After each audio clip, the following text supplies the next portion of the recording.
গরুর জন্য চাষকৃত নেপিয়ার ঘাস ছাগল কেমন খায় চলুন আজকের ভিডিওতে সেটাই দেখানোর চেষ্টা করবো ইনশাআল্লাহ। এই বাচ্চাটির বয়স আজকে দিয়ে ১৯ দিন। এই ১৯ দিন তার মাকে সেরকম বাহিরে বের করা হয়নি। গরুর জন্য যে ঘাস আমরা চাষ করেছি সেই ঘাসই কিন্তু কেটে নিয়ে এসে এর মাকে খাওয়াই। অনেকেই কমেন্ট করেছেন যে গরুর জন্য যে চাষকৃত ঘাসগুলো এগুলো তো অনেক শক্ত হয়। হ্যাঁ, এই ঘাসগুলো শক্ত হয় এটা সত্য। তবে যদি ছাগলকে খাওয়ানোর নিয়ত করেন তাহলে আপনাকে একটা প্রসেস মেনটেন করতে হবে, তাহলে আপনি ছাগলকে খাওয়াতে পারবেন, ছাগল একটি ঘাসও নষ্ট করবে না।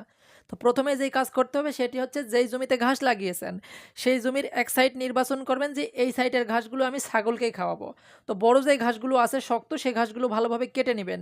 নেওয়ার পর গরু থেকে যে ছোটো ছোটো ঘাস জন্মাবে এরকম ছোটো সাইজ থাকতেই, এখন আমাদের জমিতে যে ঘাসগুলো দেখতে পাচ্ছেন এরকম ছোটো সাইজ থাকতেই কেটে নেবেন।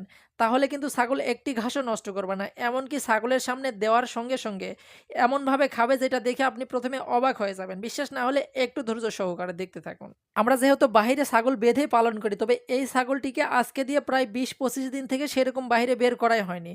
এই শুধুমাত্র এই ঘাসগুলো খেয়েই কিন্তু এই ছাগল ২০-২৫ দিন এভাবে বাসাতে আছে। তো ঘাসগুলো কীরকম খাচ্ছে ভিডিও স্ক্রিনে কিন্তু দেখতেই পাচ্ছেন। যাদের ছাগল এই ঘাসগুলো খেতে চায় না তারাও যদি এরকম জ্বালা সাইজের ঘাসগুলো কেটে নিয়ে আসেন তাহলে আপনি নিজ চোখেই দেখতে পারবেন আপনার যেই ছাগলগুলো নেপিয়ার ঘাস খেতে চাচ্ছিল না সেই ছাগলগুলোই কীরকম নেপিয়ার ঘাস খাচ্ছে। আর যারা ছাগলকে দানাদার খাবার খাওয়ান তারা চাইলে এই ঘাসগুলো কুচি কুচি করে কেটে নিয়ে দানাদার খাবারের সঙ্গে মিক্স করেও দিতে পারেন। তবে আমি যেভাবে বিষয়গুলো বললাম এটি শুধুমাত্র যারা গরুর পাশাপাশি অল্প পরিসরে ছাগল পালন করেন ২-৪টা তাদের জন্য এটি কিন্তু বেস্ট একটি আইডিয়া হবে। যদি বেশি আকারে ছাগল পালন করতে চান অবশ্যই ছাগলের জন্য এক্সট্রা জমিতে ঘাস লাগিয়ে নেবেন। এই ছিল আজকের ভিডিও। ধন্যবাদ সবাইকে।